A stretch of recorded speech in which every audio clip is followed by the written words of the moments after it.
Good morning students. बेटा अज आप करांगे सैक्शन बी का 6 चैप्टर।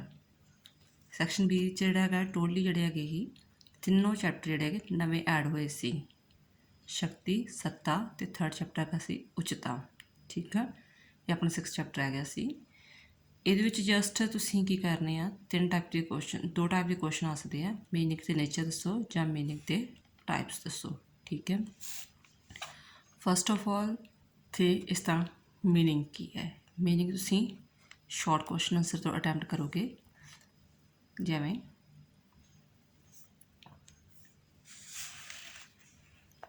कि पहला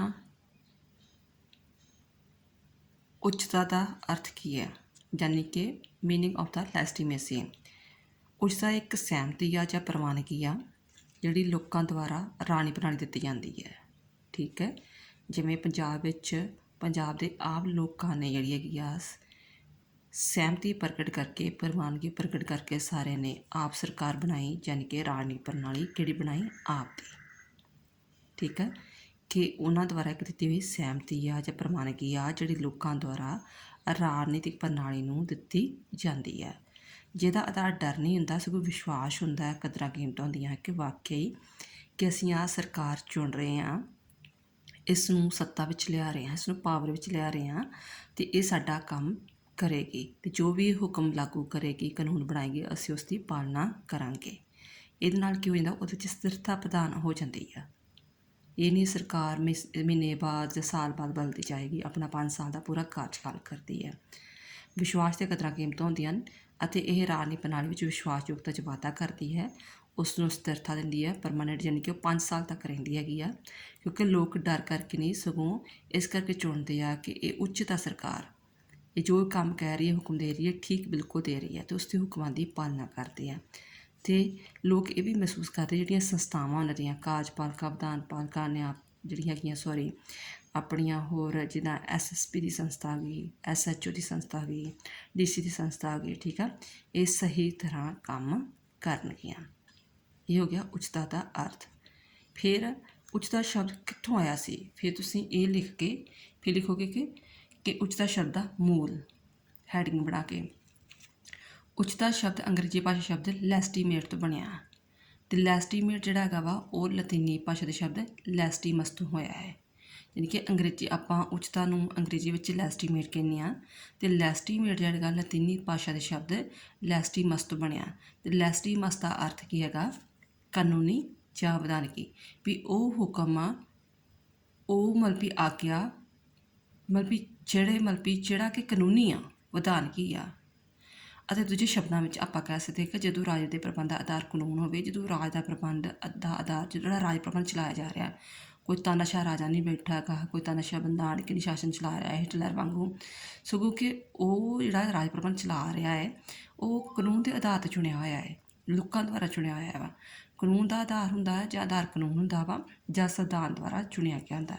ਇਸ ਨੂੰ ਅਸੀਂ ਉੱਚਤਰ ਪ੍ਰਬੰਧ ਕਹਿ ਸਕਦੇ ਹਾਂ, ਜਿਵੇਂ ਕੋਈ DC SSP ਥਾਣੇਦਾਰ ਚੁਣਿਆ ਗਿਆ, ਉਹ ਸੰਵਿਧਾਨ ਰਾਹੀਂ ਕਾਨੂੰਨ ਰਾਹੀਂ ਚੁਣਿਆ ਗਿਆ। ਜਦੋਂ ਆਪਾਂ ਜਿਹੜੇ ਹੈਗੇ ਰਾਜਨੀਤਿਕ ਨੇਤਾ ਚੁਣਦੇ ਆ, MLA MP ਵਗੈਰਾ ਚੁਣਦੇ ਆ, ਉਹ ਸੰਵਿਧਾਨ ਰਾਹੀਂ ਚੁਣੇ ਜਾਂਦੇ ਹੈਗੇ। ਅਤੇ ਉਚਤਾ ਲਈ ਆਮ ਸਹਿਮਤੀ ਜਾਂ ਪ੍ਰਵਾਨਗੀ ਹੋਣਾ ਜ਼ਰੂਰੀ ਹੈ। ਪਹਿਲਾਂ ਤੁਸੀਂ ਮੀਨਿੰਗ ਲਿਖੋਗੇ, ਮੀਨਿੰਗ ਲਿਖ ਕੇ ਬਾਅਦ ਵਿੱਚ ਦੋਸਤਾਂ ਦੱਸੋਗੇ ਕਿ ਇਹ ਸ਼ਬਦ ਕਿੱਥੋਂ ਆਇਆ। ਦੈਨ ਆਫਟਰ ਜਿਹੜੀ ਹੈਗੀਆਂ 1-2 ਤੁਸੀਂ ਡੈਫੀਨੇਸ਼ਨ ਲਿਖ ਸਕਦੇ ਹੈਗੇ ਹੋ। ਜਿਵੇਂ 2 ਡੈਫੀਨੇਸ਼ਨ ਇਹਦੇ ਵਿੱਚ ਹੈਗੀਆਂ। SM ਲਿਪਸਨ ਕਹਿੰਦਾ ਉਚਤਾ ਦਾ ਭਾਵ ਪ੍ਰਣਾਲੀ ਦੀ ਉਸ ਯੋਗਤਾ ਤੋਂ ਹੈ ਜਿਸ ਦੁਆਰਾ ਵਿਸ਼ਵਾਸ ਪੈਦਾ ਕੀਤਾ ਜਾਂਦਾ ਕਿ ਵਰਤਮਾਨ ਰਾਜਨੀਤਿਕ ਸੰਸਥਾਵਾਂ ਸਮਾਜ ਲਈ ਸਭ ਤੋਂ ਵਧੀਆ ਹਨ। ਜਿਹੜੀਆਂ ਵੀ ਵਰਤਮਾਨ ਦੀਆਂ ਰਾਜਨੀਤਿਕ ਸੰਸਥਾਵਾਂ ਵਾ ਜਿਹੜੀ ਸਰਕਾਰਾਂ ਚਲਾ ਰਹੀਆਂ ਉਹ ਸਮਾਜ ਦੀ ਭਲਾਈ ਲਈ ਹੀ ਕੰਮ ਕਰ ਰਹੀਆਂ ਵਾ। ਇਹ ਕਿਹਨੇ ਕਿਹਾ ਸੀ? SM ਲਿਪਸਨ ਨੇ। ਜੀਨ ਬਲੌਂਡ ਕਹਿੰਦਾ ਹੈ ਕਿ ਉਚਤਾ ਦਾ ਅਰਥ ਉਹ ਸੀਮਾ ਹੈ ਜਿਸ ਸੀਮਾ ਤੱਕ ਲੋਕੀ ਸੰਗਠਨ ਨਾਲ ਉਸ ਨਾਲ ਸੰਬੰਧਿਤ ਹਨ ਕਿ ਉਸ ਸਰਕਾਰ ਨਾਲ ਬੱਚੇ ਹੋਏ ਹਨ, ਉਹ ਸਰਕਾਰ ਦੇ ਵਿੱਚ ਵਿਸ਼ਵਾਸ ਰੱਖਦੇ ਹਨ ਅਤੇ ਸੁਭਾਅ ਦੇ ਬਿਨਾਂ ਪੁੱਛ-ਗਿੱਛ ਤੇ ਸਵੀਕਾਰ ਕਰਦੇ ਨੇ, ਸਹਿਮਤੀ ਦਿੰਦੇ ਹਨ। ਉਹਦਾ ਖੇਤਰ ਜਿੰਨਾ ਵਿਸ਼ਾਲ ਹੋਏਗਾ, ਯਾਨੀ ਕਿ ਜਿੰਨੀ ਜ਼ਿਆਦਾ ਸਹਿਮਤੀ, ਜਿੰਨੀ ਬਹੁਮਤ ਦੇ ਨਾਲ ਸਰਕਾਰ ਚੁਣੀ ਜਾਏਗੀ, ਉਨਾ ਹੀ ਸ਼ਾਸਨ ਵਧੀਆ ਚੱਲੇਗਾ, ਉਨੀ ਉੱਚਤਾ ਵਧੇਰੇ ਆਵੇਗੀ। ਮੰਨ ਲਓ ਜੇ ਕਿ ਰਲੀਆਂ ਮਿਲੀਆਂ ਸਰਕਾਰਾਂ ਆ ਜਾਂਦੀਆਂ, ਕਹਿੰਦਾ ਭਾਵੇਂ ਲੋਕਾਂ ਨੇ ਮੈਜੋਰਟੀ ਕਿਸੇ ਇੱਕ ਪਾਰਟੀ ਨੂੰ ਦਿੱਤੀ ਨਹੀਂ ਅਤੇ ਉਹ ਸਰਕਾਰ ਨਾਲ ਸਹੀ ਤਰ੍ਹਾਂ ਨਹੀਂ ਚੱਲ ਪਾਉਣਗੇ, ਇਟ ਮੀਨਸ ਉਹ 'ਚ ਉੱਚਤਾ ਨਹੀਂ ਹੈਗੀ। ਅਤੇ ਜਿੰਨੀ ਸਹਿਮਤੀ ਜਾਂ ਪ੍ਰਵਾਨਗੀ ਵਿੱਚ ਵਿਸ਼ਾਲਤਾ ਆਵੇਗੀ ਉਨੀ ਉੱਚਤਾ ਹੋਵੇਗੀ। ਇਸ ਤਰ੍ਹਾਂ ਤੁਸੀਂ ਇਸ ਕੁਐਸਚਨ ਦੀ ਸਟਾਰਟਿੰਗ ਕਰਨੀ ਹੈ, ਪਹਿਲਾਂ ਮੀਨਿੰਗ ਦੱਸ ਕੇ ਫਿਰ ਉਹਦਾ ਅਰਥ ਕਿਵੇਂ ਨਿਕਲਿਆ, ਦੈਨ ਆਫਟਰ 2-3 ਡੈਫੀਨੇਸ਼ਨ ਵਗੈਰਾ ਲਿਖਣੀ ਹੈ। ਠੀਕ ਹੈ, ਇਹ ਇਸ ਦੀ ਹੋਗੀ ਸਟਾਰਟਿੰਗ। ਇਸ ਤੋਂ ਬਾਅਦ ਹਾਂਜੀ ਜੋ ਵੀ ਤੁਸੀਂ ਉਹ ਸਟਾਰਟਿੰਗ ਕਰਨੀ ਉਸ ਤੁਸੀਂ ਉਸੇ ਸ਼ਾਰਟ ਕੁਐਸਚਨ ਆਨਸਰ ਤੋਂ ਕਰ ਲੈਣੀ ਹੈਗੀ ਆ। ਠੀਕ ਆ, ਆਪਣੀ ਜਿਹੜੀ ਹੈਗੀ ਡੈਫੀਨੇਸ਼ਨਸ ਵਗੈਰਾ 2 ਲਿਖ ਲੈਣੀਆਂ, ਇਹਨਾਂ ਵਿੱਚੋਂ ਕੋਈ ਡੈਫੀਨੇਸ਼ਨ ਲਿਖਣੀ ਤਾਂ ਲਿਖ ਸਕਦੇ ਹੋ। ਠੀਕ ਹੈ, ਉਸ ਤੋਂ ਬਾਅਦ ਨੇਚਰ। ਠੀਕ ਹੈ, ਇਸ ਦੀ ਨੇਚਰ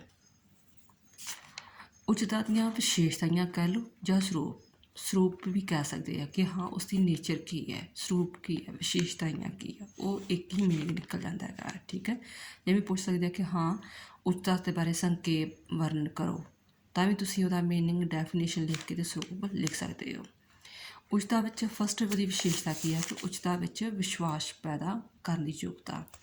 ਕਿਸੇ ਵੀ ਰਾਣੀ ਪ੍ਰਣਾਲੀ ਜਾਂ ਸੰਸਥਾ ਦੀ ਉੱਚਤਾ ਇਸ ਗੱਲ 'ਤੇ ਨਿਰਭਰ ਕਰਦੀ ਹੈ। ਮੰਨ ਲਓ ਕਿ ਜਿਵੇਂ ਆਪਣੇ ਪੰਜਾਬ ਵਿੱਚ ਹੁਣ ਸਰਕਾਰ ਹੈ, ਠੀਕ ਹੈ, ਜਿਹੜੀ ਆਪ ਦੀ ਸਰਕਾਰ ਆ ਜਾਂ ਸੈਂਟਰ ਵਿੱਚ ਮੋਦੀ ਸਰਕਾਰ ਆ, ਕਿਸੇ ਵੀ ਰਾਜਨੀ ਪ੍ਰਣਾਲੀ ਜਾਂ ਸੰਸਥਾ ਦੀ ਉੱਚਤਾ ਇਸ ਗੱਲ 'ਤੇ ਨਿਰਭਰ ਕਰਦੀ ਆ ਲੋਕਾਂ ਨੂੰ ਉਸ ਪ੍ਰਣਾਲੀ ਅਤੇ ਸੰਸਥਾ ਵਿੱਚ ਉੱਚਤਾ ਵਿੱਚ ਕਿੰਨਾ ਵਿਸ਼ਵਾਸ ਆ ਕਿ ਵਾਕਿਆ ਹੀ ਜਿਹੜੀ ਸਾਡੀ ਰਾਜਨੀ ਪ੍ਰਣਾਲੀ ਆ, ਜਿਹੜੀਆਂ ਸੰਸਥਾਵਾਂ ਵਾ, ਥਾਣੇਦਾਰ ਦੀ ਸੰਸਥਾ ਹੋ ਗਈ, SSP ਦੀ ਸੰਸਥਾ ਹੋ ਗਈ, DC ਦੀ ਸੰਸਥਾ ਹੋ ਗਈ, ਠੀਕ ਹੈ, ਕਾਰਜਪਾਲਕ ਦੀ ਸੰਸਥਾ ਹੋ ਗਈ, ਇਹ ਮਤਲਬ ਵੀ ਉਹਦੇ ਵਿੱਚ ਕਿੰਨਾ ਕੁ ਵਿਸ਼ਵਾਸ ਉਹ ਸਹੀ ਤਰ੍ਹਾਂ ਕੰਮ ਕਰਨਗੀਆਂ ਕਿ ਨਹੀਂ ਕਰਨਗੀਆਂ।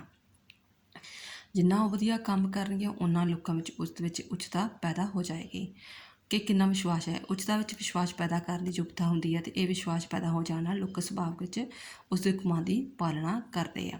ਜੇਕਰ ਰਾਜਨੀ ਪ੍ਰਣਾਲੀ ਜਿਹੜੀ ਹੈਗੀ ਆ ਆਪਣੇ ਸੰਸਥਾਵਾਂ ਵਿੱਚ ਉੱਚਤਾ ਪੈਦਾ ਕਰਦੀ ਹੈ ਅਤੇ ਲੋਕੀ ਸੁਭਾਵਿਕ ਤੌਰ 'ਤੇ ਜੋ ਵੀ ਸਰਕਾਰ ਆਰਡਰ ਦਿੰਦੀ ਆ, ਹੁਕਮ ਦਿੰਦੀ ਹੈ, ਜਿਵੇਂ ਅੱਜ ਕੱਲ੍ਹ ਦੇ ਰਹੀ ਆ, ਰਿਸ਼ਵਤ ਨਹੀਂ ਲੈਣੀ, ਨਸ਼ਾ ਬੰਦ ਕਰਨਾ ਹੈ, ਤੁਸੀਂ ਸਾਡਾ ਸਾਥ ਦੇਣਾ ਹੈ, ਅਤੇ ਲੋਕ ਉਸ ਦੇ ਹੁਕਮਾਂ ਦੀ ਸਹਿ ਸੁਭਾਅ ਨਾਲ ਹੀ ਪਾਲਣਾ ਕਰਦੇ ਆ।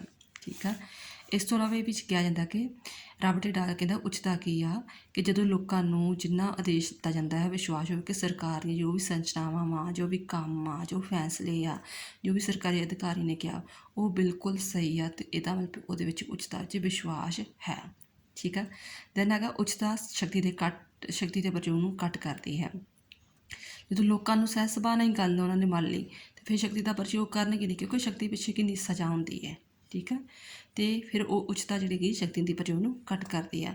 ਅਸੀਂ ਇਹ ਨਹੀਂ ਕਹਿ ਸਕਦੇ ਕਿ ਉੱਚਤਾ ਦੇ ਆ ਜਾਣ ਨਾਲ ਸ਼ਕਤੀ ਬਿਲਕੁਲ ਖਤਮ ਹੋ ਜਾਂਦੀ ਹੈ, ਪਰੰਤੂ ਇਹ ਕਹਿ ਸਕਦੇ ਹਾਂ ਕਿ ਸ਼ਕਤੀ ਦੇ ਪ੍ਰਯੋਗ ਨੂੰ ਘੱਟ ਕਰਦੀ ਆ, ਲੋਕਾਂ ਵਿੱਚ ਵਿਸ਼ਵਾਸ ਦੀ ਭਾਵਨਾ ਪੈਦਾ ਕਰਦੀ ਹੈ, ਲੋਕ ਤਰਕ ਦੇ ਆਧਾਰ 'ਤੇ ਉਸ ਗੱਲ ਨੂੰ ਮੰਨਦੇ ਆ ਕਿ ਗੱਲ ਸਹੀ ਹੈ। ਠੀਕ ਹੈ, ਫਿਰ ਹੈਗਾ ਵਾ ਉੱਚਤਾ ਸ਼ਕਤੀ ਦੇ ਵਿੱਚ ਨੂੰ ਸੱਤਾ 'ਚ ਬਲ ਦਿੰਦੀ ਆ। ਉੱਚਤਾ ਸ਼ਕਤੀ ਨੂੰ ਸੱਤਾ 'ਚ ਬਲ ਦੀ ਯੋਗਤਾ ਰੱਖਦੀ ਹੈ। ਜਿੱਥੇ ਕੇਵਲ ਸ਼ਕਤੀ ਆ ਉੱਥੇ ਸੱਤਾ ਨਹੀਂ ਹੋ ਸਕਦੀ। ਠੀਕ ਹੈ, ਜਿੱਥੇ ਸ਼ਕਤੀ ਹੈਗੀ ਉੱਥੇ ਸੱਤਾ ਨਹੀਂ ਹੋ ਸਕਦੀ, ਅਤੇ ਜਿੱਥੇ ਸ਼ਕਤੀ ਹੈਗੀ ਆ ਉੱਥੇ ਉੱਚਤਾ ਪ੍ਰਾਪਤ ਕਰ ਲੈਂਦੀ ਹੈ। ਜਿੱਥੇ ਸੱਤਾ ਹੁੰਦੀ ਆ ਉੱਥੇ ਸੱਤਾ ਦੀ, ਜਿੱਥੇ ਸ਼ਕਤੀ ਵਿੱਚ ਉੱਚਤਾ ਆ ਜਾਂਦੀ ਹੈਗੀ ਆ ਉੱਥੇ ਡਰ ਖਤਮ ਹੋ ਜਾਂਦਾ ਹੈਗਾ ਵਾ ਅਤੇ ਵਿਸ਼ਵਾਸ ਪੈਦਾ ਹੋ ਜਾਂਦਾ। ਅਤੇ ਸ਼ਕਤੀ ਦੇ ਸੱਤਾ 'ਚ ਬਲ ਲਈ ਉੱਚਤਾ ਇੱਕ ਕਸਵੱਟੀ ਯਾਨੀ ਕਿ ਇੱਕ ਮਾਰਗਦਰਸ਼ਨ ਹੈ। ਉੱਚਤਾ ਸ਼ਕਤੀ ਅਤੇ ਸੱਤਾ ਦੇ ਵਿਚਕਾਰ ਇੱਕ ਉੱਚਤਾ ਮਾਰਗਦਰਸ਼ਨ ਹੈ। ਜਦੋਂ ਮਤਲਬ ਵੀ ਕੋਈ ਉੱਚਤਾ ਰਾਹੀਂ ਸ਼ਕਤੀ ਮਤਲਬ ਪ੍ਰਾਪਤ ਕਰ ਲੈਂਦਾ ਤਾਂ ਉਹ ਸੱਤਾ ਵਿੱਚ ਬਲ ਜਾਂਦੀ, ਯਾਨੀ ਉੱਚ ਸ਼ਕਤੀ ਹੀ ਸੱਤਾ ਹੁੰਦੀ ਹੈ। ਮੈਂ ਜਦੋਂ ਮੰਨ ਲਓ ਕਿ ਗੱਲ ਕਹਿ ਲੈਂਦੀ ਹਾਂ ਕਿ ਹਾਂ ਬੇਟਾ ਤੁਸੀਂ ਨਕਲ ਨਹੀਂ ਮਾਰਨੀ, ਤੁਹਾਡੇ ਲਈ ਇਹ ਮਤਲਬ ਵੀ ਠੀਕ ਨਹੀਂ ਆ, ਅੱਗੇ ਜ਼ਿੰਦਗੀ 'ਚ ਨੁਕਸਾਨ ਹੋਏਗਾ ਇਹਦਾ, ਤੁਸੀਂ ਮਿਹਨਤ ਕਰੋ, ਮੈਂ ਤੁਹਾਨੂੰ ਹਰ ਚੀਜ਼ ਨੋਟਸ ਪ੍ਰੋਵਾਈਡ ਕਰਾਵਾਂਗੀ, ਅਤੇ ਤੁਸੀਂ ਇਹ ਗੱਲ ਮੰਨਦੇ ਹੋ ਕਿ ਵਾਕਈ ਇਹ ਗੱਲ ਸਹੀ ਹੈ। ਤੋ ਸ਼ਕਤੀ ਦਾ ਡਰ ਨਹੀਂ ਕਿ ਹਾਂ ਵੀ ਉਸ ਚੀਜ਼ ਦਾ ਮੈਂ ਨੰਬਰ ਕੱਟਾਂਗੀ, ਨਕਲ ਮਾਰਾਂ ਜਾਂ ਕੁਛ ਵੀ, ਤੁਸੀਂ ਉਹ ਚੀਜ਼ ਨੂੰ ਆਪਣੇ ਆਪ ਹੀ ਮੰਨਦੇ ਹੋ। ਠੀਕ ਹੈ, ਤਾਂ ਉਹਦੇ ਵਿੱਚ ਆਪਣੇ ਆਪ ਹੀ ਸੱਤਾ ਆ ਜਾਂਦੀ ਹੈ। ਨੈਕਸਟ ਹੈ ਉੱਚਤਾ ਰਾਣੀ ਪ੍ਰਣਾਲੀ ਦੀ ਪ੍ਰਭਾਵਤਾ ਨੂੰ ਨਿਰਧਾਰਿਤ ਕਰਦੀ ਹੈ। ਕਹਿੰਦਾ ਜੀ ਕਿਸੇ ਵੀ ਰਾਣੀ ਪ੍ਰਣਾਲੀ ਦੀ ਪ੍ਰਭਾਵਤਾ ਉਸ ਦੀ ਉੱਚਤਾ 'ਤੇ ਨਿਰਭਰ ਕਰਦੀ ਹੈ। ਸਰਕਾਰੀ ਕਿਸਮ ਕੋਈ ਵੀ ਕਿਉਂ ਨਾ ਹੋਵੇ, ਭਾਵੇਂ ਉਹ ਤਾਨਾਸ਼ਾਹੀ ਸਰਕਾਰ ਆ, ਭਾਵੇਂ ਕਿਸੇ ਬਾਦਸ਼ਾਹੀ ਸਰਕਾਰ ਆ ਜਾਂ ਲੋਕਤੰਤਰ ਦੁਆਰਾ ਚੁਣੀ ਹੋਈ ਸਰਕਾਰ ਆ, ਜੇਕਰ ਉਸ ਵਿੱਚ ਉੱਚਤਾ ਦਾ ਗੁਣ ਹੈਗਾ ਤਾਂ ਪ੍ਰਭਾਵਸ਼ਾਲੀ ਹੋਵੇਗੀ। ਠੀਕ ਹੈ, ਜੇਕਰ ਉਹਦੇ ਵਿੱਚ ਉੱਚਤਾ ਦਾ ਗੁਣ ਨਹੀਂ ਹੈ, ਭਾਵੇਂ ਉਹ ਚੁਣਿਆ ਹੋਇਆ ਹੀ ਲੋਕਾਂ ਦੁਆਰਾ, ਪਰ ਉਹਨੂੰ ਸਹੀ ਤਰ੍ਹਾਂ ਸਰਕਾਰ ਨਹੀਂ ਚਲਾਉਣੀ ਆ ਰਹੀ ਹੈਗੀ, ਸਹੀ ਤਰ੍ਹਾਂ ਡਿਸੀਜਨ ਨਹੀਂ ਲੈਣੇ ਆ ਰਹੇ ਹੈਗੇ, ਤਾਂ ਉਹ ਸਰਕਾਰ ਕਾਮਯਾਬ ਨਹੀਂ। ਠੀਕ ਹੈ, ਜਿਹੜੀ ਆ ਉੱਚਤਾ ਹੀ ਰਾਣੀ ਪ੍ਰਣਾਲੀ ਦੀ ਪ੍ਰਭਾਵਤਾ ਨੂੰ ਨਿਰਧਾਰਿਤ ਕਰਦੀ। ਜੇਕਰ ਉਹ ਸਹੀ ਤਰ੍ਹਾਂ ਕੰਮ ਕਰ ਰਹੀ ਆ, ਉਚਿਤ ਕੰਮ ਕਰ ਰਹੀ ਆ, ਤਾਂ ਰਾਣੀ ਪ੍ਰਣਾਲੀ ਵੀ ਪ੍ਰਭਾਵਿਤ ਹੋਵੇਗੀ। ਨੈਕਸਟ ਹੈ ਸਹਿਮਤੀ ਅਤੇ ਪ੍ਰਵਾਨਗੀ ਉੱਚਤਾ ਦਾ ਆਧਾਰ ਹੈ। ਕਹਿੰਦਾ ਉੱਚਤਾ ਸਹਿਮਤੀ ਅਤੇ ਪ੍ਰਵਾਨਗੀ ਉੱਤੇ ਆਧਾਰਿਤ ਹੁੰਦੀ ਹੈ। ਤੁਸੀਂ ਡੈਫੀਨੇਸ਼ਨ ਹੀ ਪੜ੍ਹੀ ਹੋਈ ਆ। ਪਹਿਲਾਂ ਸਮਾਜ ਦੇ ਵਧੇਰੇ ਲੋਕ ਕਿਸੇ ਵਿਵਸਥਾ ਵਿੱਚ ਸਹਿਮਤ ਹੁੰਦੇ ਆ। ਮੰਨ ਲਓ ਕਿ ਕਿਸੇ ਪ੍ਰਣਾਲੀ ਵਿੱਚ ਸਹਿਮਤੀ ਪ੍ਰਗਟ ਕਰਦੇ ਹੈਗੇ ਆ, ਫਿਰ ਉਸ ਨੂੰ ਪ੍ਰਵਾਨ ਕਰਦੇ ਆ, ਅਤੇ ਜੇਕਰ ਸਹਿਮਤੀ ਪ੍ਰਵਾਨਗੀ ਨਹੀਂ ਹੈ ਤਾਂ ਉੱਚਤਾ ਨਹੀਂ ਹੋ ਸਕਦੀ। ਮੰਨ ਲਓ ਕਿ ਮੈਂ ਕਿਸੇ ਸਰਕਾਰ ਨੂੰ ਚੁਣ ਰਹੀ ਹਾਂ, ਕਿਸੇ ਆਪ ਨੂੰ ਚੁਣ ਰਹੀ ਹਾਂ, ਕਾਂਗਰਸ ਨੂੰ ਜਾਂ ਅਕਾਲੀ ਨੂੰ ਚੁਣ ਰਹੀ ਹਾਂ। ਜਿਸ ਵੀ ਚੀਜ਼ ਵਿੱਚ ਲੋਕਾਂ ਨੇ ਬਹੁਮਤ ਪ੍ਰਗਟ ਕਰ ਦਿੱਤਾ, ਸਹਿਮਤੀ ਦੇ ਦਿੱਤੀ, ਪ੍ਰਵਾਨਗੀ ਦੇ ਦਿੱਤੀ, ਉਹਦੇ 'ਚ ਨੈਚੁਰਲੀ ਉੱਚਤਾ ਆ ਜਾਵੇਗੀ। ਉੱਚਤਾ ਆਮ ਸਮਾਜਿਕ ਸਹਿਮਤੀ 'ਤੇ ਨਿਰਭਰ ਕਰਦੀ ਹੈ। ਜੇਕਰ ਕਿਸੇ ਵਿਵਸਥਾ ਨੂੰ ਸਮਾਜ ਦੇ ਕੁਝ ਕੁ ਲੋਕ ਸਵੀਕਾਰ ਕਰਦੇ ਆ ਤਾਂ ਉਚਿਤ ਨਹੀਂ ਹੋ ਸਕਦੇ। ਇਸ ਲਈ ਜ਼ਰੂਰੀ ਹੈ ਕਿ ਸਾਰੇ ਮੈਕਸੀਮਮ ਯਾਨੀ ਕਿ 100 ਚੋਂ 70% ਲੋਕ ਉਹ ਚੀਜ਼ ਲਈ ਸਹਿਮਤੀ ਪ੍ਰਗਟ ਕਰਦੇ ਹੋਣ। ਠੀਕ ਹੈ। ਇਹ ਵਿਸ਼ਵਾਸ ਸਹਿਮਤੀ ਜਾਂ ਪ੍ਰਗਟ ਕਿਸੇ ਬਾਹਰੀ ਪ੍ਰਭਾਵ ਜਾਂ ਡਰ ਕਰਕੇ ਨਾ ਹੋਵੇ, ਸਗੋਂ ਲੋਕਾਂ ਦੇ ਆਪਣੇ ਵਿਚਾਰਾਂ ਦੇ ਵਿਸ਼ਵਾਸਾਂ 'ਤੇ ਨਿਰਭਰ ਕਰਦੀ ਹੋਵੇ ਕਿ ਵਾਕਈ ਅਸੀਂ ਇਸ ਸਰਕਾਰ ਨੂੰ ਚੁਣਨ ਜਾ ਰਹੇ ਹਾਂ ਅਤੇ ਸਾਡੇ ਲਈ ਸਹੀ ਕੰਮ ਕਰੇਗੀ। ਉੱਚਤਾ ਦਾ ਲੋਕਾਂ ਦੀਆਂ ਕਦਰਾਂ ਕੀਮਤਾਂ ਅਤੇ ਵਿਸ਼ਵਾਸਾਂ ਨਾਲ ਗੂੜਾ ਸੰਬੰਧ ਹੁੰਦਾ। ਕਹਿੰਦਾ ਕਿ ਆਮ ਵੇਖਣ ਵਿੱਚ ਹੁੰਦਾ ਕਿ ਜਿਹੜੀ ਪ੍ਰਣਾਲੀ ਲੋਕਾਂ ਦੀਆਂ ਕਦਰਾਂ ਕੀਮਤਾਂ ਵਿਸ਼ਵਾਸਾਂ ਨਾਲ ਜੁੜੀ ਹੁੰਦੀ ਆ, ਉਸ ਨੂੰ ਲੋਕ ਛੇਤੀ ਸਵੀਕਾਰ ਕਰ ਲੈਂਦੇ ਅਤੇ ਉਹੋ ਜਿਹੀ ਪ੍ਰਣਾਲੀ ਉਚਿਤ ਵੀ ਹੁੰਦੀ ਹੈ। ਮੰਨ ਲਓ ਕਿ ਕੋਈ ਸਰਕਾਰ ਆਣ ਕੇ ਉਸ ਸਮਾਜ ਦੀਆਂ ਕਦਰਾਂ ਕੀਮਤਾਂ ਜੋ ਵੀ ਹੈਗੀਆਂ ਉਹਦੇ ਉਲਟ ਕੋਈ ਕਾਨੂੰਨ ਬਣਾਉਂਦੇ ਆ ਅਤੇ ਲੋਕ ਉਹ ਸਵੀਕਾਰ ਨਹੀਂ ਕਰਨਗੇ। ਬਟ ਉਹ ਜੇਕਰ ਕਹਿੰਦੇ ਕਿ ਅਸੀਂ ਸਾਡੀ ਸਰਕਾਰ ਬਣੂਗੀ ਅਤੇ ਅਸੀਂ ਤੁਹਾਡੇ ਲਈ ਆਹ ਕੰਮ ਕਰਾਂਗੇ, ਉਹਦੀਆਂ ਕਦਰਾਂ ਕੀਮਤਾਂ ਨਾਲ ਰਿਲੇਟਡ ਆ, ਤਾਂ ਸਰਕਾਰ ਬਣਾਉਣ ਵਿੱਚ ਉੱਚਤਾ ਆ ਜਾਵੇਗੀ। ਨੈਕਸਟ ਹੈ ਸੰਸਥਾਵਾਂ ਦੀ ਉੱਚਤਾ ਉਹਨਾਂ ਦੀ ਤਕਸ਼ੀਲਤਾ ਅਤੇ ਉਪਯੁਕਤ ਨਿਰਭਰ ਕਰਦੀ ਹੈ। ਰਾਣੀ ਸੰਸਥਾਵਾਂ ਦੀ ਉੱਚਤਾ ਕੇਵਲ ਉਹਨਾਂ ਦੀ ਬਣਤਰ ਜਾਂ ਸਿਧਾਂਤਕ ਤੌਰ 'ਤੇ ਨਹੀਂ, ਜਿਵੇਂ ਕਿ ਮਲਕਪ੍ਰੀਤ ਸੰਵਿਧਾਨ ਵਿੱਚ ਲੋਕਤੰਤਰੀ ਪ੍ਰਣਾਲੀ ਆ, ਸੰਸਦੀ ਪ੍ਰਣਾਲੀ ਸਰਕਾਰ ਆ, ਠੀਕ ਹੈ। ਬਟ ਇਹ ਨਹੀਂ ਆ ਕਿ ਹਾਂ ਵੀ ਚਲੋ ਲੋਕਤੰਤਰੀ ਸਰਕਾਰ ਆ, ਸੰਸਦੀ ਸਰਕਾਰ ਆ, ਅਤੇ ਚਲੋ ਆਪਣੀ ਸਰਕਾਰ ਬਹੁਤ ਵਧੀਆ ਬਣ ਜਾਏਗੀ। ਪ੍ਰੈਕਟੀਕਲ ਤੌਰ 'ਤੇ ਕਿੰਨੀ ਉਹ ਸੰਸਦੀ ਪ੍ਰਣਾਲੀ ਸਰਕਾਰ ਆ, ਕਿੰਨੇ ਲੋਕਤੰਤਰੀ ਆ, ਕਿੰਨਾ ਵਾਕਿਆ ਲੋਕ ਤਕਸ਼ੀਲਤਾ ਦੇ ਆਧਾਰ 'ਤੇ ਵੋਟ ਪਾਉਂਦੇ ਆ, ਸਰਕਾਰ ਨੂੰ ਚੁਣਦੇ ਆ, ਸਾਫ ਸੁਥਰੇ ਅਕਸ ਵਾਲੇ ਨੇਤਾ ਨੂੰ ਚੁਣਦੇ, ਫਿਰ ਹੀ ਸਰਕਾਰ ਉਪਯੋਗੀ ਬਣੂਗੀ।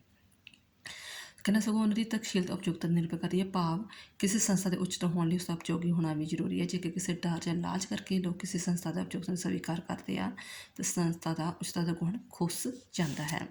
ਉੱਪਰ ਲਿਖੇ ਉੱਚਤਾ ਦੇ ਵਿਸ਼ੇਸ਼ਣ ਪੜ੍ਹਨ ਪਿੱਛੋਂ ਆਪਾਂ ਕਹਿ ਸਕਦੇ ਹਾਂ ਕਿ ਕਿਸੇ ਵੀ ਰਾਣੀ ਪ੍ਰਣਾਲੀ ਕੋਲ ਉੱਚਤਾ ਦਾ ਗੁਣ ਹੋਣਾ ਜ਼ਰੂਰੀ ਹੈ, ਕਿਉਂਕਿ ਉੱਚਤਾ ਵਿੱਚ ਵਿਸ਼ਵਾਸ ਪੈਦਾ ਕਰਨ ਦੀ ਜ਼ਰੂਰਤ ਹੁੰਦੀ ਹੈ। ਉੱਚਤਾ ਹੀ ਸ਼ਕਤੀ ਨੂੰ ਸੱਤਾ 'ਚ ਬਦਲਦੀ ਹੈ।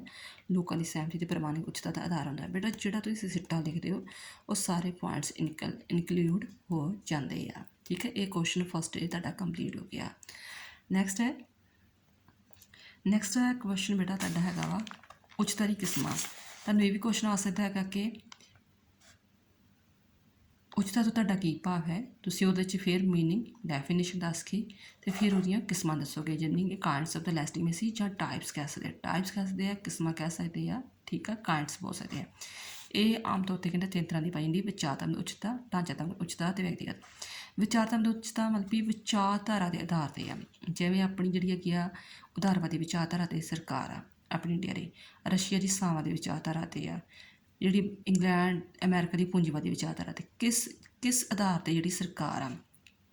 ਜਦੋਂ ਉੱਚਤਾ ਦਾ ਸੋਮਾ ਵਿਚਾਰਧਾਰਾ 'ਤੇ ਹੋਵੇ ਤਾਂ ਉਸਨੂੰ ਆਪਾਂ ਵਿਚਾਰਤਮਕ ਉੱਚਤਾ ਕਹਿ ਦਿੰਦੇ ਹਾਂ। ਅਤੇ ਆਮ ਵੇਖਣ ਵਿੱਚ ਹੁੰਦਾ ਕਿ ਹਰ ਰਾਜ ਪ੍ਰਬੰਧ ਦਾ ਆਧਾਰ ਕਿਸੇ ਨਾ ਕਿਸੇ ਵਿਚਾਰਧਾਰਾ ਨਾਲ ਜੁੜਿਆ ਹੁੰਦਾ ਹੈ, ਕਿ ਜਿੱਥੋਂ ਲੋਕ ਉਸ ਵਿਚਾਰਧਾਰਾ ਨੂੰ ਪਸੰਦ ਕਰਦੇ ਆ ਜਾਂ ਨਹੀਂ ਕਰਦੇ।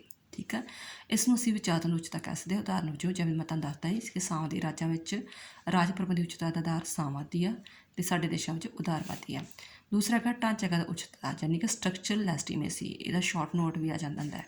ਜਦੋਂ ਲੋਕਾਂ ਨੂੰ ਰਾਜ ਪ੍ਰਬੰਧ ਵਿੱਚ ਵਿਸ਼ਵਾਸ, ਢਾਂਚੇ ਦੀ ਸੰਸਥਾ 'ਚ ਵਿਸ਼ਵਾਸ ਹੋਵੇ ਕਿ ਹਾਂ ਇਹ ਲੋਕਤੰਤਰੀ ਪ੍ਰਣਾਲੀ ਆ, ਕਾਰਜਪਾਲਿਕਾ ਵਿਧਾਨਪਾਲਿਕਾ ਪ੍ਰਣਾਲੀ ਆ, ਇਸ ਤਰ੍ਹਾਂ ਦੀ ਪ੍ਰਣਾਲੀ ਆ। ਠੀਕ ਆ, ਉਹਦਾ ਢਾਂਚਾਗਤ ਵਿਸ਼ਵਾਸ ਉਸ ਨੂੰ ਢਾਂਚਾਗਤ ਉੱਚਤਾ ਕਹਿ ਦਿੰਦੇ ਆ।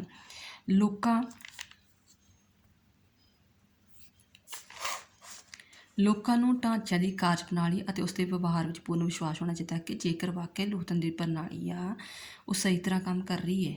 ਠੀਕ ਹੈ। ਸੰਸਦੀ ਪ੍ਰਣਾਲੀ ਸਹੀ ਤਰ੍ਹਾਂ ਇਲੈਕਸ਼ਨ ਹੋ ਰਹੀ ਹੈਗੀ ਆ, ਸਹੀ ਤਰ੍ਹਾਂ ਜੇਕਰ ਉਹ ਮੰਤਰੀ ਕੰਮ ਕਰ ਰਹੇ ਆ ਕਿ ਨਹੀਂ ਕਰ ਰਹੇ, ਸਰਪੰਚ ਸਹੀ ਤਰ੍ਹਾਂ ਕੰਮ ਕਰ ਰਹੇ ਕਿ ਨਹੀਂ ਕਰ ਰਹੇ, ਉਹਨਾਂ ਦੀ ਕਾਰਜ ਪ੍ਰਣਾਲੀ ਅਤੇ ਉਹਨਾਂ ਦੇ ਵਿਵਹਾਰ ਵਿੱਚ ਵਿਸ਼ਵਾਸ ਹੁੰਦਾ ਹੈ। ਜਿਵੇਂ ਬਰਤਾਨੀਆ ਵਿੱਚ ਹਮੇਸ਼ਾ ਸੰਸਦ ਨੂੰ ਉੱਚਿਤ ਮੰਨਿਆ ਜਾਂਦਾ ਅਤੇ ਜੋ ਵੀ ਸੰਸਦ ਉਹਨਾਂ ਦਾ ਕੰਮ ਬਣਾਉਂਦੀ ਆ, ਕੋਈ ਵੀ ਕਾਨੂੰਨ ਬਣਾਉਂਦੀ, ਲੋਕ ਉਹਨੂੰ ਪਾਸ ਕਰਦੇ ਆ, ਫੋਲੋ ਕਰਦੇ ਆ। ਵਿਅਕਤੀਗਤ ਉੱਚਤਾ ਕਈ ਵਾਰ ਹੁੰਦਾ ਹੈ ਕਿ ਜਿਹੜਾ ਵਿਅਕਤੀ ਆ ਉਹਦੀਆਂ ਗੱਲਾਂ ਨੂੰ ਲੋਕ ਫੋਲੋ ਕਰਦੇ ਆ। ਜਿਵੇਂ ਸੈਂਟਰ ਵਿੱਚ ਨਰਿੰਦਰ ਮੋਦੀ ਨੂੰ ਆਪਣੇ ਪੰਜਾਬ ਵਿੱਚ ਭਗਵੰਤ ਮਾਨ ਦੀਆਂ ਠੀਕ ਆ ਜੋ ਗੱਲਾਂ ਕਹਿੰਦਾ ਹੈ ਉਸ ਨੂੰ ਫੋਲੋ ਕਰਦੇ ਆ। ਜਦੋਂ ਲੋਕਾਂ ਨੂੰ ਰਾਜ ਪ੍ਰਬੰਧ ਦੀ ਉੱਚਤਾ ਵਿੱਚ ਵਿਸ਼ਵਾਸ ਕਿਸੇ ਰਾਣੀ ਨੇਤਾ ਦੇ ਉਹਦੀ ਪਰਸਨੈਲਿਟੀ ਤੋਂ ਪ੍ਰਭਾਵਿਤ ਹੋ ਕੇ ਹੋਵੇ ਤਾਂ ਅਜਿਹੀ ਉੱਚਤਾ ਨੂੰ ਅਸੀਂ ਵਿਅਕਤੀਗਤ ਉੱਚਤਾ ਕਹਿ ਦਿੰਦੇ ਹਾਂ। ਆਪਣੇ ਹਰਮਨ ਪਿਆਰੇ ਨੇਤਾਵਾਂ ਦੇ ਕਹਿਣ 'ਤੇ ਲੋਕੀ ਜਾਨਵਰ ਤੱਕ ਤਿਆਰ ਹੋ ਜਾਂਦੇ ਆ। ਉਹਦੇ ਨੇਤਾ ਦੇ ਵਿਚਾਰਾਂ ਉਹਨਾਂ ਦੇ ਕੰਮਾਂ 'ਤੇ ਉਹਨਾਂ ਨੂੰ ਵਿਸ਼ਵਾਸ ਹੁੰਦਾ ਹੈਗਾ ਵਾ। ਨੈਕਸਟ ਹੈਗਾ ਸੰਵਿਧਾਨਕ ਉੱਚਤਾ। ਜਦੋਂ ਲੋਕ ਸ਼ਾਸਨੀ ਉੱਚਤਾ ਵਿੱਚ ਕਿਸੇ ਇਸ ਕਰਕੇ ਵਿਸ਼ਵਾਸ ਕਰਦੇ ਨੇ ਕਿ ਸਰਕਾਰ ਦੁਆਰਾ ਕੀਤਾ ਗਿਆ ਕੰਮ ਸੰਵਿਧਾਨ ਅਧੀਨ ਆ। ਜੋ ਵੀ ਹੁਣ ਕਾਨੂੰਨ ਬਣਾਏ ਗਏ ਉਹ ਸਾਡੇ ਸੰਵਿਧਾਨ ਵਿੱਚ ਲਿਖੇ ਹੋਏ ਆ ਅਤੇ ਇਸੇ ਤਰ੍ਹਾਂ ਹੀ ਬਣਨੇ ਆ। ਠੀਕ ਹੈ, ਅਤੇ ਫਿਰ ਵੀ ਉਸ ਵਿੱਚ ਉੱਚਤਾ ਆ ਜਾਂਦੀ ਆ। ਨੈਕਸਟ ਹੈਗਾ ਰਵਾਇਤੀ ਉੱਚਤਾ। ਜਦੋਂ ਲੋਕ ਕਿਸੇ ਨੇਤਾ ਜਾਂ ਸ਼ਾਸਨ ਦੀ ਉੱਚਤਾ ਵਿੱਚ ਇਸ ਕਰਕੇ ਵਿਸ਼ਵਾਸ ਕਰਦੇ ਆ ਕਿ ਉਹਨਾਂ ਦੇ ਬਜ਼ੁਰਗ ਵੀ ਇਸੇ ਰਾਜ ਪ੍ਰਬੰਧ ਵਿੱਚ ਵਿਸ਼ਵਾਸ ਕਰਦੇ। ਮੰਨ ਲਓ ਕਿ ਸਾਡੇ ਰਾਜ ਜਿਹੜੇ ਬਜ਼ੁਰਗ ਵੀ ਸੰਸਦੀ ਪ੍ਰਣਾਲੀ ਵਿੱਚ ਵਿਸ਼ਵਾਸ ਕਰਦੇ, ਲੋਕਤੰਤਰੀ ਪ੍ਰਣਾਲੀ ਵਿੱਚ ਵਿਸ਼ਵਾਸ ਕਰਦੇ ਸੀ ਅਤੇ ਅਸੀਂ ਵੀ ਉਸੇ ਪ੍ਰਣਾਲੀ 'ਚ ਵਿਸ਼ਵਾਸ ਕਰਦੇ ਹਾਂ ਅਤੇ ਇਹ ਹੋ ਗਈ ਰਵਾਇਤੀ ਉੱਚਤਾ। ਠੀਕ ਹੈ, ਇਹ ਇਹਦੀਆਂ ਕਿਸਮਾਂ ਆ ਗਈਆਂ। ਬਾਕੀ ਇਹ ਚੈਪਟਰ ਜਿਹੜੇ ਹੈਗੇ ਇਸ ਵਿੱਚ 2 ਹੀ ਟਾਈਪ ਦੇ ਕੁਐਸਚਨ ਹੋਣਗੇ। ਦੈਨ ਆਫਟਰ ਜਿਹੜੇ ਹੈਗੇ ਆ ਵੈਸੇ ਮੈਂ ਕਹਿ ਸਕਦੀ ਹਾਂ ਕਿ ਉੱਚਤਾ ਦਾ ਸੰਕਟ ਵਗੈਰਾ ਹੈ, ਨਵੀਆਂ ਸਥਿਤੀਆਂ ਵਗੈਰਾ, ਪਰੰਪਰਾਗਤ ਸੰਸਥਾਵਾਂ ਦੀ ਸਥਿਤੀਆਂ ਨੂੰ ਖਤਰਾ, ਇਹ ਵੈਸੇ ਥੋੜ੍ਹਾ ਬਹੁਤਾ ਦਿੱਤਾ ਹੈਗਾ, ਇਹਦੇ ਘੱਟ ਹੀ ਚਾਂਸ ਆਉਣ ਦੇ ਹੈਗੇ ਆ। ਜਿਸ ਤੁਹਾਨੂੰ ਮੈਂ ਪੁਆਇੰਟਸ ਸ਼ੋ ਕਰ ਰਹੀ ਹਾਂ। ਠੀਕ ਹੈ, ਪੁਆਇੰਟਸ ਇਕੱਲੇ ਯਾਦ ਕਰ ਲਿਓ, ਆ ਜਾਂਦੇ ਆ ਪੁਆਇੰਟਸ ਵਗੈਰਾ, ਅਤੇ ਤੁਸੀਂ ਇਸੇ ਤਰ੍ਹਾਂ ਪੁਆਇੰਟਸ ਲਿਖ ਕੇ ਆਪਣੇ ਵੱਲੋਂ ਵਰਡਿੰਗ ਅਟੈਂਪਟ ਕਰ ਸਕਦੇ ਹੋ। ਠੀਕ ਹੈ, ਫਿਰ ਇਹੋ ਹੀ ਗੱਲਾਂ ਵਾਰ-ਵਾਰ ਆ ਜਾਂਦੀਆਂ ਹੈਗੀਆਂ। ਤਰੀਕੇ ਕਿਹੜੇ ਕਿਹੜੇ ਆ ਕਿ ਉੱਚਤਾ ਨੂੰ ਕਾਇਮ ਰੱਖਣ ਦੀ ਵਿਧੀਆਂ, ਲੋਕ ਮਤ ਦਾ ਸਤਿਕਾਰ, ਪੁਰਾਣੇ ਰੀਤੀ ਰਿਵਾਜ, ਬਦਲਦੀਆਂ ਹੋਈਆਂ ਸਥਿਤੀਆਂ, ਸਰਵਜਨ ਲੋੜਾਂ ਦੀ ਪੂਰਤੀ, ਕਾਨੂੰਨੀ ਮਾਨਤਾ ਹੋਵੇ, ਵਿਅਕਤੀ ਦਾ ਪ੍ਰਭਾਵ ਜ਼ਿਆਦਾ ਹੋਵੇ, ਪਰਸਨੈਲਿਟੀ ਦਾ ਪ੍ਰਭਾਵ ਜ਼ਿਆਦਾ ਹੋਵੇ, ਨਿਯਮਤ ਚੋਣਾਂ ਹੋਵੇ 5 ਸਾਲਾਂ ਬਾਅਦ, ਲੋਕਤੰਤਰੀ ਸਰਕਾਰ ਹੋਵੇ ਅਤੇ ਸਹਿਭਾਗੀ ਰਾਣੀ ਸੱਭਿਆਚਾਰ ਹੋਵੇ। ਇਹ ਤੁਸੀਂ ਸੈਕੰਡ ਚੈਪਟਰ 'ਚ ਪੜ੍ਹਿਆ ਹੋਇਆ ਕਿ ਪਾਰਟੀਸਪੇਸ਼ਨ ਪੋਲੀਟੀਕਲ ਕਲਚਰ ਕੀ ਹੁੰਦਾ ਹੈ, ਰਾਣੀ ਸੰਸਥਾਵਾਂ ਦੀਆਂ ਹਥਿਆਰਬੰਦ ਸੈਨਾਵਾਂ ਤੋਂ ਅਲੱਦਗੀ ਹੋਵੇ। ਠੀਕ ਹੈ, ਇਹ ਚੀਜ਼ਾਂ ਵਗੈਰਾ। ਅਤੇ ਇਸ ਤੋਂ ਇਲਾਵਾ ਮਹੱਤਤਾ ਕੀ ਹੈ, ਚੰਗੇ ਰਾਜ ਪ੍ਰਬੰਧ ਦੀ ਬੁਨਿਆਦ, ਰਾਜ ਪ੍ਰਬੰਧ ਨੂੰ ਘੱਟ ਖਰਚੀਲਾ ਬਣਾਉਂਦੀ ਹੈ, ਰਾਜ ਪ੍ਰਬੰਧ 'ਚ ਸਥਿਰਤਾ ਲਿਆਉਂਦੀ ਹੈ, ਰਾਜ ਪ੍ਰਬੰਧ 'ਚ ਨਿਪੁੰਨਤਾ ਲਿਆਉਂਦੀ ਹੈ, ਸ਼ਕਤੀ ਦੇ ਸੱਤਾ 'ਚ ਪਰਿਵਰਤਨ ਕਰਦੀ ਹੈ। ਬਾਕੀ ਜਸਟ ਬੇਟਾ ਤੁਸੀਂ ਪੁਆਇੰਟਸ ਮੈਂ ਬਾਰ-ਬਾਰ ਕਹਿ ਰਹੀ ਹਾਂ, ਜਸਟ ਓਨਲੀ ਲਰਨ ਕਰ ਲਿਓ। ਅਤੇ ਉੱਚਤਾ ਨੂੰ ਨਾਪਣ ਦੇ ਤਰੀਕੇ ਕਿ ਵਾਕਈ ਸਰਕਾਰ ਵਿੱਚ ਉੱਚਤਾ ਹੈਗੀ ਕਿ ਨਹੀਂ ਗੀ, ਵੇਖਣਾ ਕਿ ਵਾਕਈ ਉਹ ਸੈਨਾ ਨਾਲ, ਪੁਲਿਸ ਨਾਲ ਚੀਜ਼ ਦਾ ਪ੍ਰਯੋਗ ਕਰਦਾ ਆਪਣੀ ਗੱਲ ਬਣਾਉਣ ਦਾ, ਬਲ ਦਾ ਪ੍ਰਯੋਗ ਦੀ ਮਾਤਰਾ ਕਿੰਨੀ ਕਰਦਾ ਜਾਂ ਘੱਟ ਕਰਦਾ, ਇਟ ਵਿੱਚ ਉੱਚਤਾ ਹੈ। ਜ਼ਿਆਦਾ ਕਰਦਾ ਇਟ ਵਿੱਚ ਉੱਚਤਾ ਨਹੀਂ ਹੈਗੀ। ਸਰਕਾਰ ਨੂੰ ਬਦਲੇ ਜਾਣ ਯਤਨ ਲੋਕ ਚਾਹੁੰਦੇ ਆ ਕਿ ਹਾਂ 5 ਸਾਲ ਤੋਂ ਪਹਿਲਾਂ ਹੀ ਸਰਕਾਰ ਬਦਲਦੀ ਹੈ ਜਾਂ ਨਹੀਂ, ਅਤੇ ਜਾਂ ਮਤਲਬ ਵੀ ਉਸੇ ਸਰਕਾਰ ਨੂੰ ਦੁਬਾਰਾ ਲਿਆਉਂਦੇ ਆ। ਰਾਜ ਪ੍ਰਬੰਧ ਦੀ ਪ੍ਰਭਾਵਤਾ, ਸਰਕਾਰ ਦੀ ਹਰਮਨ ਪਿਆਰਤਾ, ਸਰਕਾਰ ਨਾਲ ਸਹਿਯੋਗ। ਅਤੇ ਕੁਐਸਚਨ ਜਿਹੜੇ ਹੈਗੇ ਆ ਇਹੋ ਹੀ 2 ਟਾਈਪ ਦੇ ਹੁੰਦੇ ਆ ਜ਼ਿਆਦਾ। ਉੱਚਤਾ ਤੋਂ ਤੁਹਾਡਾ ਕੀ ਭਾਵ ਆ, ਉਸ ਦੀਆਂ ਵਿਸ਼ੇਸ਼ਤਾਵਾਂ, ਅਤੇ ਪਰਿਭਾਸ਼ਾ ਲਿਖੋ ਉਸ ਦੀਆਂ ਵਿਸ਼ੇਸ਼ਤਾਵਾਂ, ਅਤੇ ਦੂਜਾ ਉੱਚਤਾ ਦੀ ਪਰਿਭਾਸ਼ਾ ਦੇ ਉੱਤੇ ਇਸ ਦੀਆਂ ਕਿਸਮਾਂ। ਠੀਕ ਹੈ, ਬਾਕੀ ਜਸਟ ਮੈਂ ਕਹਿ ਰਹੀ ਹਾਂ, ਜਸਟ ਓਨਲੀ ਪੁਆਇੰਟਸ ਵਗੈਰਾ ਵੇਖ ਲਿਓ। ਠੀਕ ਹੈ ਬੇਟਾ, ਚੈਪਟਰ ਤੁਹਾਡਾ ਕੰਪਲੀਟ। ਅਤੇ ਬੇਟਾ ਇਹੋ ਚੀਜ਼ ਕਹਿ ਰਹੀ ਹਾਂ, ਅਤੇ ਵੀਡੀਓ ਨੂੰ ਪਲੀਜ਼ ਲਾਈਕ ਸ਼ੇਅਰ ਜ਼ਰੂਰ ਕਰਿਓ। ਜੇਕਰ ਚੈਨਲ ਨੂੰ ਪਹਿਲੀ ਵਾਰੀ ਤੁਸੀਂ ਵੇਖ ਰਹੇ ਹੋ ਤਾਂ ਚੈਨਲ ਸਬਸਕ੍ਰਾਈਬ ਜ਼ਰੂਰ ਕਰਿਓ। ਥੈਂਕਸ ਬੇਟਾ।